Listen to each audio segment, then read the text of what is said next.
ഓം നമോ ഭഗവതേ വാസുദേവായ. ഓം ശ്രീ ഗുരുഭ്യോ നമഃ. നാരായണീയം ദശകം 1. ഭഗവാന്റെ സ്വരൂപവും മഹാത്മ്യവും. 7-ാം ശ്ലോകം. കഷ്ടാതേ സൃഷ്ടിചേഷ്ട ബഹുധര ഭവഖേദാവഹ ജീവഭാജാ മിത്യേവം പൂർവമാലോചിതമജിത മയാ നൈവ മദ്യാഭിജാനേ. നോ ചേജ്ജീവാ കഥം വാ മധുരതരമിദം ത്വദ്വപുശ്ചിദ്രസാർദ്രം. നേത്രൈ ശ്രോത്രൈച്ഛ പീത്വാ പരമരസസുധാംഭോതി പൂരേരമേരൻ.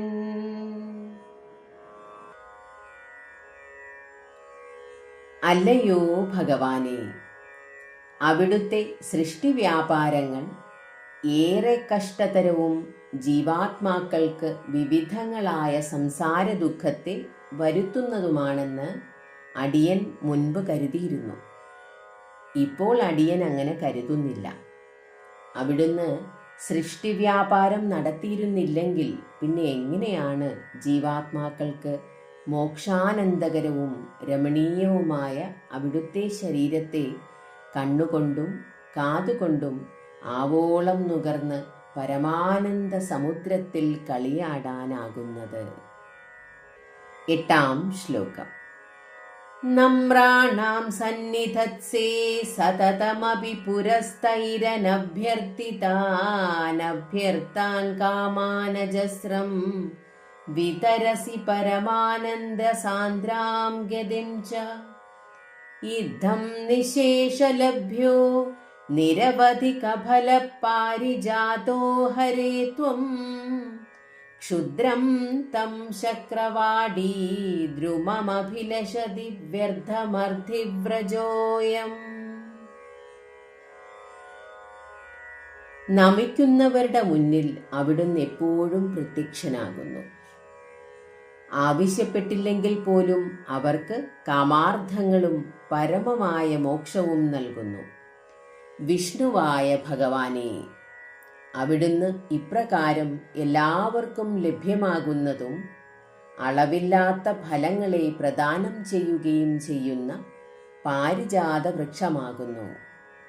യാചകരായ ഞങ്ങൾ ഇന്ദ്രോദ്യാനത്തിലെ നിസാരമായ ആ വൃക്ഷത്തെ വെറുതെ ആഗ്രഹിക്കുന്നു.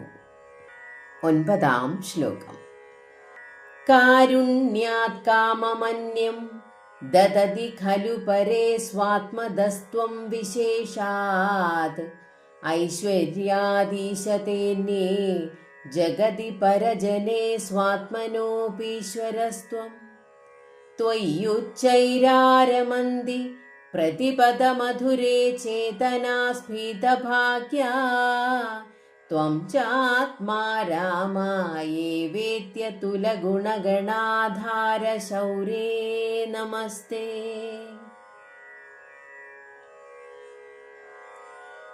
തീർച്ചയായും മറ്റു ദേവന്മാർ കാരുണ്യപൂർവം മറ്റു കാമങ്ങൾ തരുന്നുണ്ട്.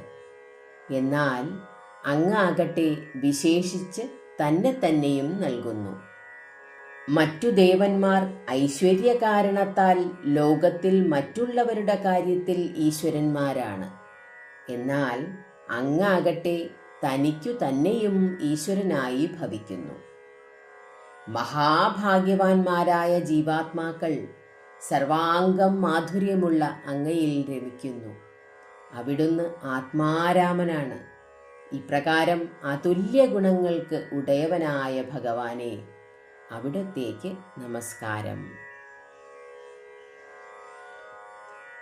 10-ാം ശ്ലോകം.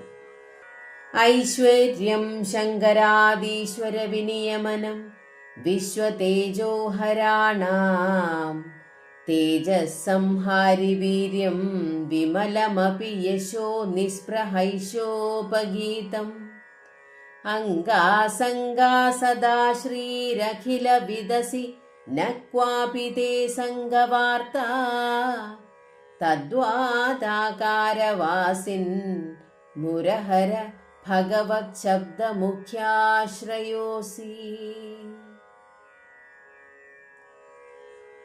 അല്ലയോ ഈശ്വര, അങ്ങയുടെ ഐശ്വര്യം മഹേശ്വരാദിദേവന്മാരെ നിയന്ത്രിക്കുന്നു. അങ്ങയുടെ തേജസ്സാകട്ടെ വിശ്വതേജസ്സിനെ ഇല്ലാതാക്കുന്ന ശങ്കരാദികളുടെ തേജസ്സിനെയും ഇല്ലാതാക്കുന്നതാണ്. അങ്ങയുടെ യശസ്സാകട്ടെ നിർമ്മലമായതും നിഷ്കാമികളായ മുനിവര്യന്മാരാൽ പ്രകീർത്തിക്കപ്പെട്ടതുമാണ്. ലക്ഷ്മീദേവി സദാസമയവും അവിടുത്തെ അംഗത്തെ ആശ്രയിച്ചവളായിരിക്കുന്നു.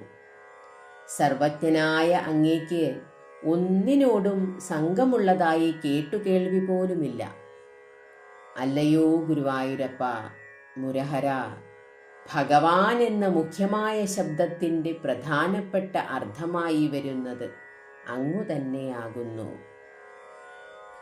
ഹരേ കൃഷ്ണ.